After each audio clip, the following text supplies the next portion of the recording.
Hello guys, welcome back to my channel MBBS with MP Matthew. आज हमारे pathology series का lecture number 5 और आज का जो हमारा इम्पोर्टेंट टॉपिक है वो है होने वाला है थ्रोम्बोसिस।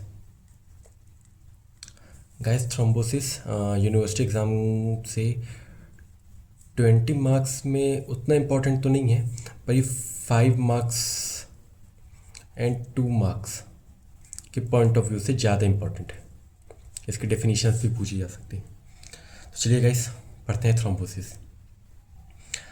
गाइस, इसकी जैसे ये CVS है, कार्डियोवैस्कुलर सिस्टम है। ये हमारा हुआ हार्ट, इसके 4 चैम्बर्स, ऑर्टा, और इसमें वीन्स आ गई, वीना कावा आ गई, पल्मोनरी वीन्स निकली, पल्मोनरी आर्टरी निकली, लंग से पल्मोनरी वीन्स आई। मतलब मेनली कार्डियोवैस्कुलर सिस्टम में आर्टरीज एंड वेन्स होती हैं। वेन्यूल्स, कैपिलरीज, आर्टेरियोल्स, ये सब भी होते हैं, मगर मेनली हम बात करेंगे आर्टरीज एंड वेन्स की। तो गाइस, आर्टरीज एंड वेन्स में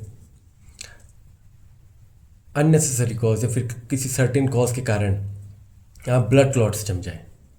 ठीक है, ब्लड क्लॉट्स जम जाए। जैसे ये आर्टरीज है, लेट्स से एग्जांपल, ये एक जम गया ब्लड क्लॉट, तो ब्लड तो ऐसे ऐसे जा रहा था, अब यहाँ पर से ब्लड कम जाएगा इसका, तो इसके कारण ब्लड फ्लो कम हो गया, इसके कारण ब्लड फ्लो में रुकावट आ गई, ऑब्स्ट्रक्शन आ गई ब्लड फ्लो में। इसी प्रोसेस को हम कहते हैं थ्रोम्बोसिस।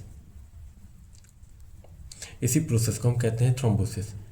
ठीक है, मतलब कार्डियोवैस्कुलर सिस्टम में, मतलब आर्टरीज एंड वेन्स में किसी भी कॉज के कारण ब्लड क्लॉट जम जाना। ब्लड क्लॉट किस कारण से जम सकता है? ब्लड के कंस्टिट्यूएंट्स के कारण, प्लेटलेट्स के कारण जम सकता है ब्लड क्लॉट। तो उस क्लॉट के जमने के कारण ब्लड फ्लो में ऑब्स्ट्रक्शन आ जाए, उसी को हम कहते हैं थ्रोम्बोसिस। तो थ्रोम्बोसिस और कुछ नहीं, formation of blood clots in unruptured CVS from the constituent of blood causes obstruction to blood flow. ये होता है हमारा थ्रोम्बोसिस। अब थ्रोम्बोसिस के आगे पैथोजेनेसिस देखेंगे। पैथोजेनेसिस देखेंगे तो पैथोजेनेसिस में मेनली 3 चीज़ें होती हैं, 3 मेन थिंग्स होती हैं, जिसको हम वर्चुअस ट्राइड भी बोलते हैं। क्या बोलते हैं? वर्चुअस ट्राइड बोलते हैं। ठीक है, इस वर्चुअस ट्राइड में क्या क्या आएगा? एक आएगा एंडोथीलियल इंजरी, एंडोथीलियल इंजरी। एक आएगा altered blood flow, altered blood flow, और एक आएगा hypercoagulable blood flow, hyper कोएगुएबल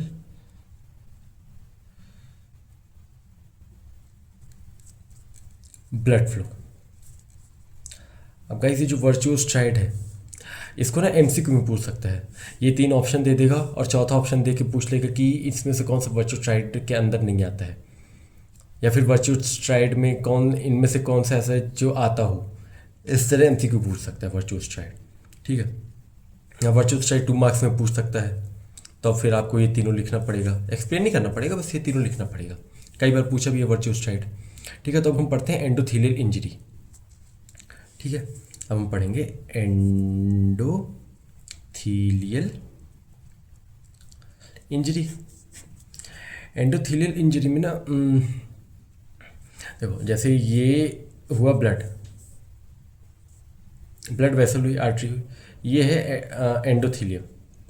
ठीक है, अब ये जो एंडोथीलियम होती है ना, इसके पास 2 प्रॉपर्टीज़ होती हैं, या तो ये थ्रोम्बोसिस होने देगी या तो थ्रोम्बोसिस नहीं होने देगी।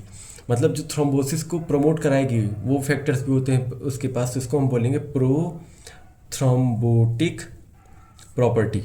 और जो एक थ्रोम्बोसिस होने से बचाएगी उसको हम कहते हैं एंटी थ्रोम्बोटिक प्रॉपर्टी। ठीक है, तो प्रोथ्रोम्बोटिक प्रॉपर्टी में हमारे पास क्या क्या आएगा? प्रोथ्रोम्बोटिक मतलब जो थ्रोम्बोसिस करवाएगा, तो प्रोथ्रोम्बोटिक प्रॉपर्टी में हमारे पास आएगा, एक तो आएगा, पहला आएगा टिश्यू फैक्टर या फिर थ्रोम्बोप्लास्टिन। टिश्यू फैक्टर क्या करवाता है? टिश्यू फैक्टर ना ब्लड क्लॉटिंग को इनिशिएट करवाता है वाया टिश्यू 5।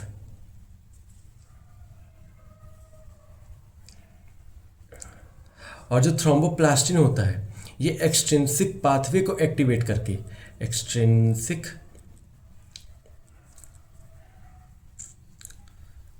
पाथवे को एक्टिवेट करके ब्लड कोएगुलेशन करवाता है।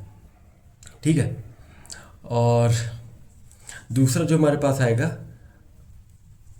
दूसरा हमारे पास आएगा von Willebrand factor. Von Willebrand factor. Von Willebrand factor क्या करवाएगा? वॉन विलिब्रेंट फैक्टर प्लेटलेट्स को सब एंडोथीलियम या फिर एंडोथीलियम लेयर से अटैच करवाएगा। जैसे कि प्लेटलेट्स हो गए, ये ब्लड वेसल्स हो गई, ये हो गया एंडोथीलियम। तो यहाँ पर तो अभी नॉर्मल ब्लड फ्लो हो रहा है, मगर ये जो फैक्टर है ये क्या करवाएगा? ये ब्लड वेसल्स हुई, ये हुआ एंडोथीलियम, इन प्लेटलेट्स को ना इधर तरफ आके जमा देगा। इधर तरफ जम जाएगा तो यहाँ पर से ब्लड फ्लो कम हो जाएगा। तो वॉन विलिब्रेंट फैक्टर ये करवाता है।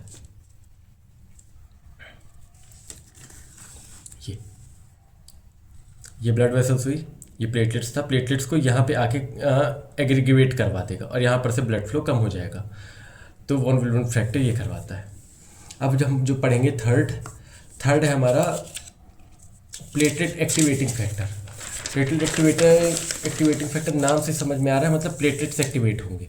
अब प्लेटलेट्स एक्टिवेट होंगे तो वो आकर के ब्लड वेसल्स में एंडोथीलियम से अटैच हो जाएंगे और ब्लड क्लॉट करवाएंगे और जिसके कारण थ्रोम्बोसिस हो जाएगा। तो platelets activating factor, platelet activating factor में प्लेटलेट्स एक्टिवेट होंगे, वो ब्लड वेसल्स में जाएंगे और एंडोथीलियम से इस तरह अटैच हो जाएंगे तो ब्लड फ्लो कम हो जाएगा।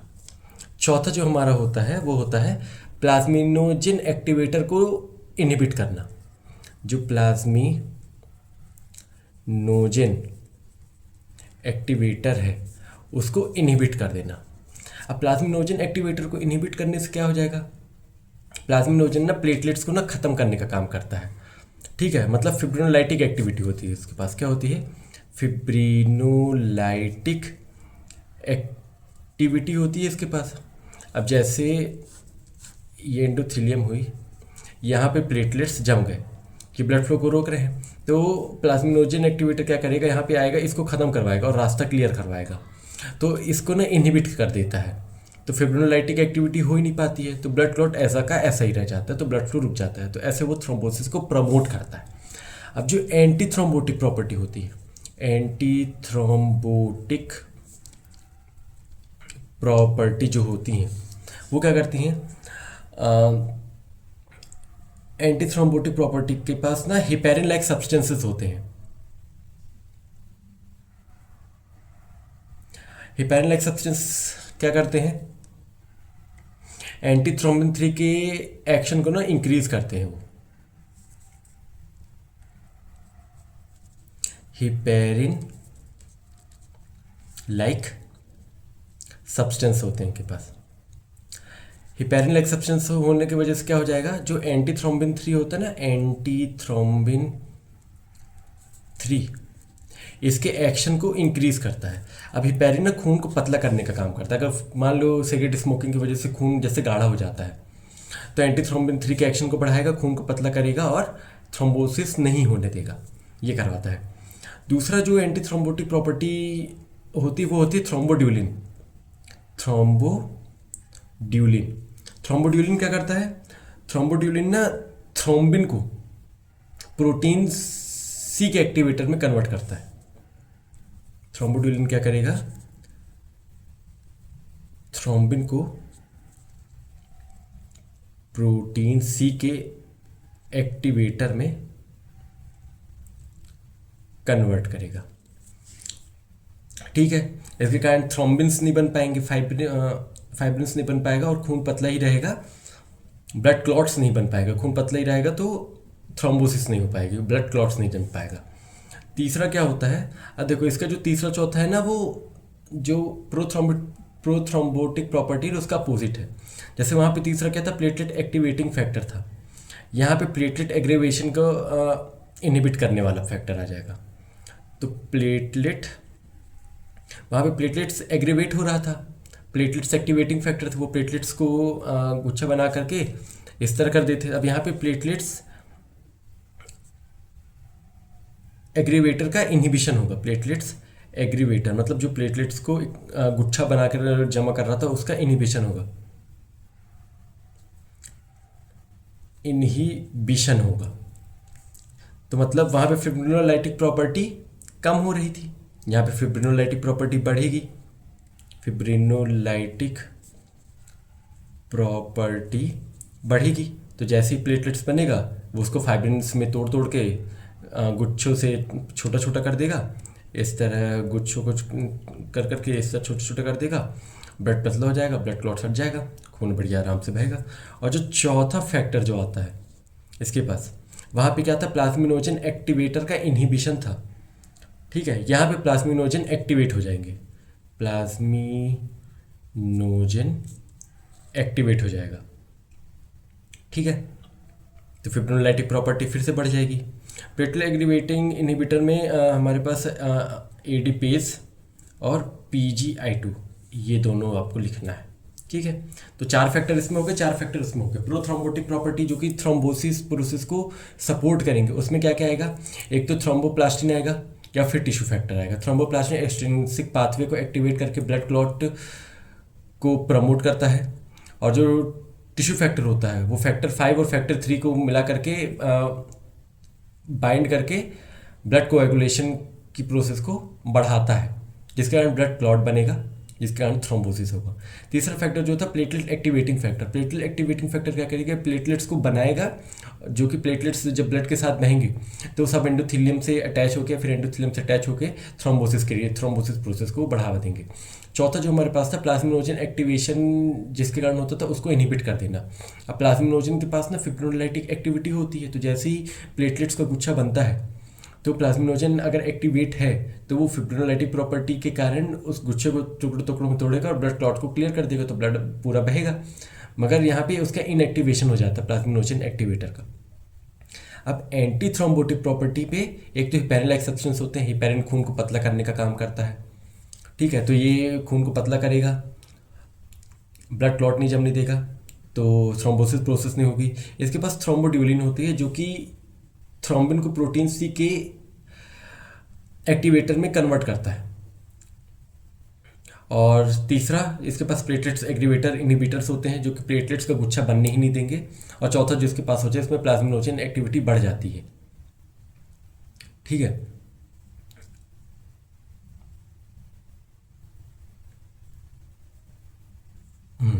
ये हुआ, तो हमारा एंडोथेलियल इंजरी कंप्लीट हुआ। अब नहीं, अभी कंप्लीट नहीं हुआ। अब क्या हुआ, तो देखो, तो एंडोथेलियल इंजरी में 2 फैक्टर है। एंडोथेलियल इंजरी में 2 फैक्टर है। कौन से थे वो 2 फैक्टर? एंडोथेलियल इंजरी में जो 2 फैक्टर थे वो थे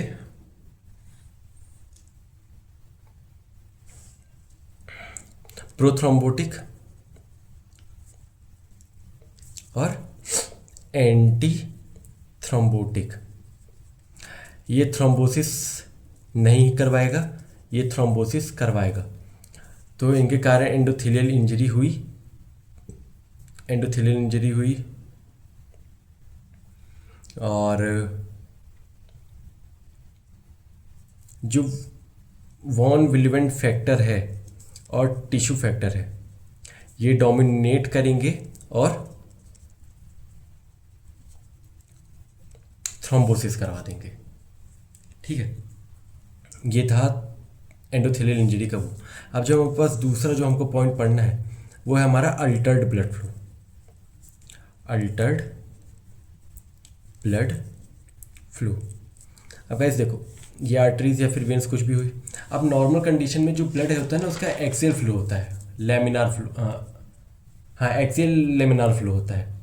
ठीक है, ये बढ़िया एंडोथीलियम है, नॉर्मल कंडीशन है, एंडोथीलियम है, ये ब्लड जा रहा है बढ़िया, अब जब नॉर्मल फ्लो होता है ना तो ऐसे निकल जाते हैं शांति से, इसमें प्लेटलेट्स भी हैं, अभी भी प्लेटलेट्स हैं, ठीक है। मगर मान लो कुछ कंडीशंस आ गई, सिगरेट स्मोकिंग हो गया या फिर और भी कुछ कुछ आ गया, या फिर टर्बुलेंस आ गया, या फिर ब्लड धीरे हो गया, या फिर ब्लड रुकने लगा, ठीक है, ये एंडोथीलियम है। अभी हम मान के चल रहे हैं कि हमारे पास अभी आया है, टर्बुलेंस आ गया है, ठीक है, इधर उधर सब भाग रहे हैं, तो ये ब्लड था, ठीक है। अब ये प्लेटलेट्स सब है, प्लेटलेट्स इधर जाने लगे और यहाँ पर जाके ना ये गुच्छा बना लेंगे इस तरह, ठीक है, इस तरह गुच्छा बना लेंगे। एक्सियल फ्लो डिस्टर्ब होने के कारण ब्लड फ्लो स्लो डाउन हुआ, टर्बुलेंस के कारण ब्लड फ्लो स्लो डाउन हुआ, या फिर ब्लड इधर उधर भागा, टर्बुलेंस के कारण प्लेटलेट्स जो ब्लड के कंस्टिट्यूएंट्स वो इधर उधर भागे, और यहाँ पे जाके मान लेते हैं हम प्लेटलेट्स जाके इकट्ठा हो गए। तो ये जो प्लेटलेट्स का डिपोजिशन हुआ टर्बुलेंस के कारण या फिर स्टेसिस के कारण, ब्लड स्लो डाउन के कारण, ठीक है, इसके कारण थ्रोम्बोसिस हो सकती है, ठीक है। तो ब्लड फ्लो खराब होने के कारण भी थ्रोम्बोसिस हो सकती है, ब्लड फ्लो खराब होने के कारण भी थ्रोम्बोसिस हो सकती है। बढ़िया ब्लड शांति से जा रहा था जब नॉर्मल फ्लो था, कोई कंडीशन नहीं थी, मगर थोड़ी सी खराबी आई, ब्लड अभी भी जा रहा था, मगर जो अब या तो ब्लड बहुत धीरे धीरे जा रहा है, या तो टर्बुलेंस आ गई, उथल पुथल मत की यहाँ पर, तो इस पर अब जो प्लेटलेट्स हैं वो यहाँ जाके इकट्ठा हो जाएंगे, यहाँ जाके इकट्ठा हो गए, ये हमारा थ्रोम्बोसिस हो गया, ये ब्लड क्लॉट जमा, इसके कारण थ्रोम्बोसिस होगा, अभी इतना ही ब्लड जा पाएगा, ब्लड के फ्लो में ऑब्स्ट्रक्शन आ गया, थ्रोम्बोसिस हो गया, ये था। तो गाइस इसमें जो एमसीक्यू या फिर जो मेन पॉइंट आपको लिखना है, एमसीक्यू का भी सवाल है ये, टर्बुलेंस के कारण किस में अल्टर फ्लो होता है? टर्बुलेंस के कारण आर्टेरियल या फिर कार्डियक थ्रोम्बाई में, कार्डियक थ्रोम्बाई में वो होता है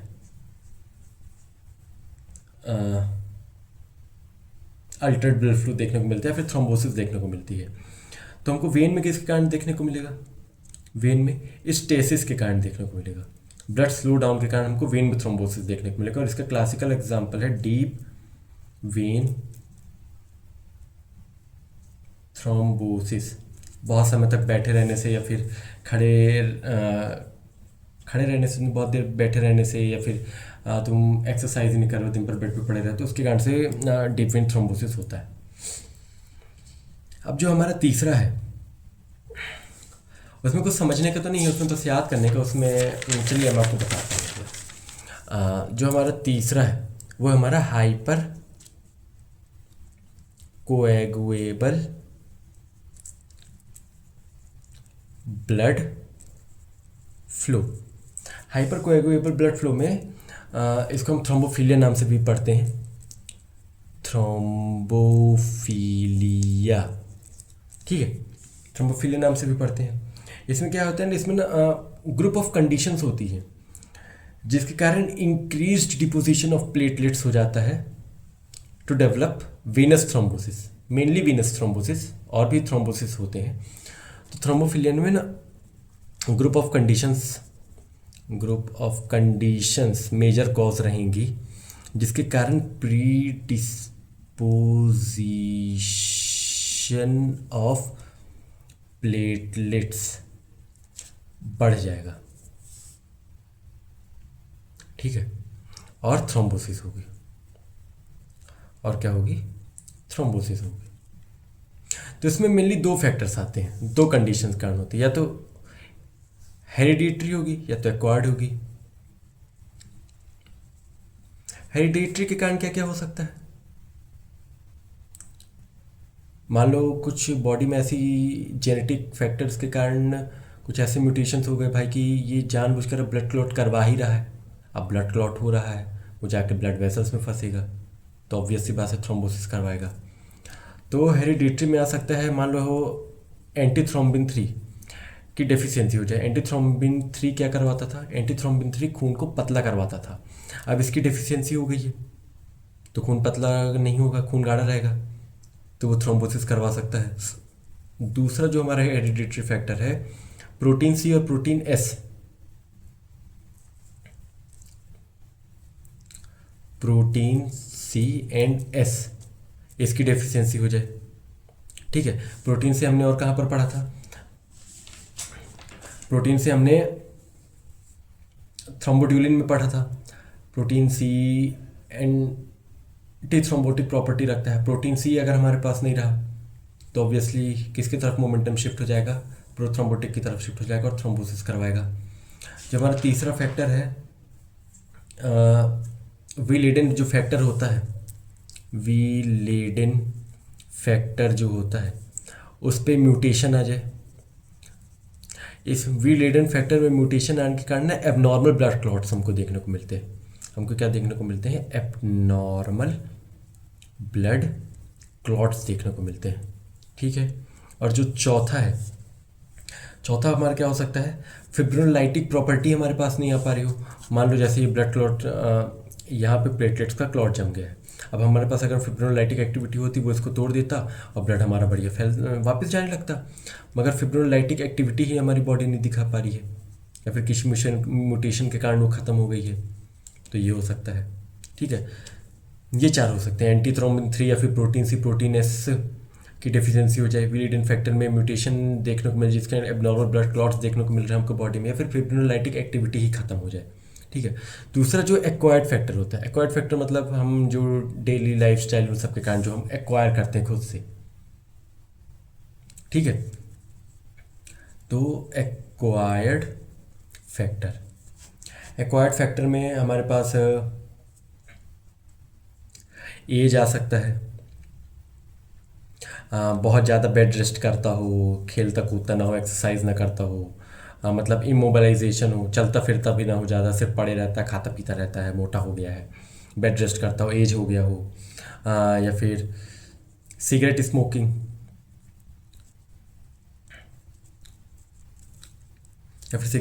करता हो।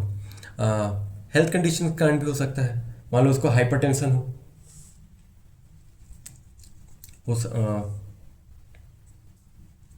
हाइपरटेंशन हो उसको,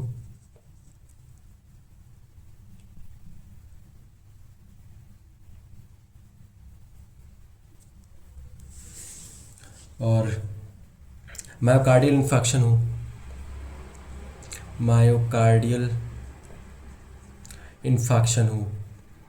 या फिर कंजेस्टिव हार्ट फेलियर हो। बहुत से कंडीशंस के कारण ये एक्वायर्ड कंडीशन होती है जिसके कारण थ्रोम्बोसिस हो सकता है। तो यहाँ पे ये हमने तीनों पढ़ लिया, endothelial injury, altered blood flow, hypercoagulable blood flow. ये तीनों को आपको अच्छे से एक्सप्लेन करना है। मैं इसके मेन नोट्स भी शेयर करूँगा, ये तो मैं समझाने के लिए आपको इस तरह पढ़ा रहा हूँ। एक अच्छे से नोट्स मैं आपको अपने टेलीग्राम चैनल पे भेजूँगा। तो ये 3 फैक्टर्स हमने पढ़ लिए। अब हमको पढ़ना है टाइप्स ऑफ थ्रोम्बोसिस। क्या पढ़ना है हमको? Types of thrombosis.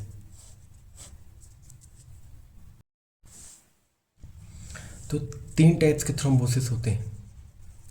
3 टाइप्स में कार्डियक थ्रोम्बोसिस जो कि चैम्बर्स ऑफ हार्ट में पाया जाएगा। किस में पाया जाएगा? चैम्बर्स ऑफ हार्ट में पाया जाएगा। एक होता है आर्टेरियल थ्रोम्बोसिस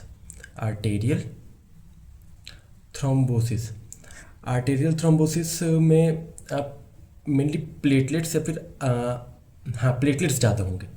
आर्टेरियल थ्रोम्बोसिस में प्लेटलेट्स ज़्यादा होंगे और फाइब्रिन्स कम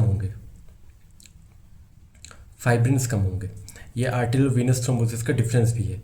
और थर्ड टाइप का जो थ्रोम्बोसिस होता है वो होता है वीनस थ्रोम्बोसिस में ना आरबीसी का कंटेंट ज़्यादा होगा और प्लेटलेट्स कम होंगे। ठीक है। और जो आर्टेरियल थ्रोम्बोसिस है ये वाइट कलर का देखने को मिलेगा। आर्टेरियल थ्रोम्बोसिस वाइट कलर का देखने को मिलेगा और वीनस थ्रोम्बोसिस रेड कलर का देखने को मिलेगा क्योंकि आरबीसी कंटेंट ज़्यादा है। ठीक है। और भी डिफरेंस है, और डिफरेंस मैं आपको बताता हूँ। तो डिफरेंस आर्टेरियल और वीनस थ्रोम्बोसिस में, आर्टेरियल एंड वीनस थ्रोम्बोसिस में डिफरेंस। आर्टेरियल वाइट कलर का दिखेगा तो वीनस रेड कलर का दिखेगा। आर्टेरियल में प्लेटलेट्स ज़्यादा होंगे, प्लेटलेट्स के मेनली कारण होगा, और वीनस मेनली आरबीसी के कारण ज़्यादा होगा। ठीक है। आर्टेरियल में जो फाइब्रिन्स होंगे वो कम पाए जाएंगे, और वीनस में प्लेटलेट्स कम पाए जाएंगे, प्लेटलेट्स कम पाए जाएंगे, और आरबीसी ज़्यादा पाए जाएंगे। ठीक है। वीनस थ्रोम्बोसिस मैंने आपको बताया था स्टेसिस के कारण पाया जाता है, और आर्टेरियल थ्रोम्बोसिस टर्ब्यूलेंस के कारण पाया जाएगा, टर्ब्यूलेंस के कारण पाया जाएगा। ठीक है। इसमें लाइन ऑफ जेन्स प्रेजेंट रहेंगी, और इसमें एब्सेंट रहेंगी लाइन ऑफ जेन्स। ठीक है। तो ये मेन डिफरेंस था। और जो कार्डियक होता है वो चैम्बर्स ऑफ हार्ट में पाया जाता है, कार्डियक हार्ट चैम्बर्स में पाया जाएगा, हार्ट चैम्बर्स में पाया जाएगा। ठीक है। और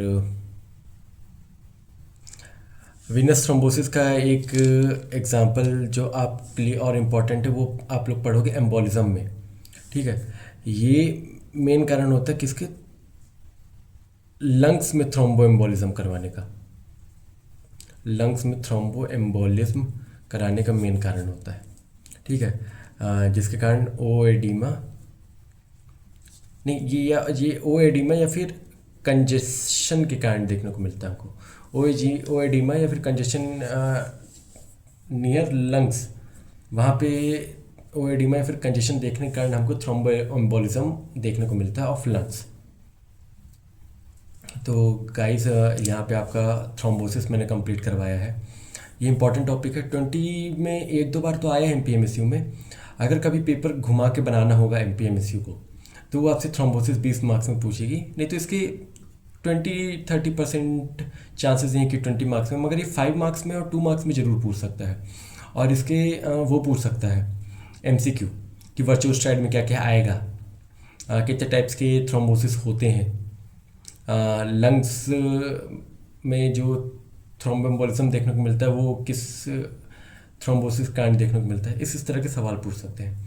तो अगर 20 मार्क्स में आया तो आपको डायग्राम के साथ समझा के कि ये प्लेटलेट्स यहाँ पे एग्रीवेट हुए, इस कारण से ब्लड फ्लो कम हुआ, इस तरह से समझा 4.5-5 पेज में आपको भरना है। ये ज़्यादा बड़ा टॉपिक नहीं है, इसमें आपको अच्छे मार्क्स मिल जाएंगे। 5 मार्क्स में आपको कम से कम 2.5 पेज तो भरने अच्छे से।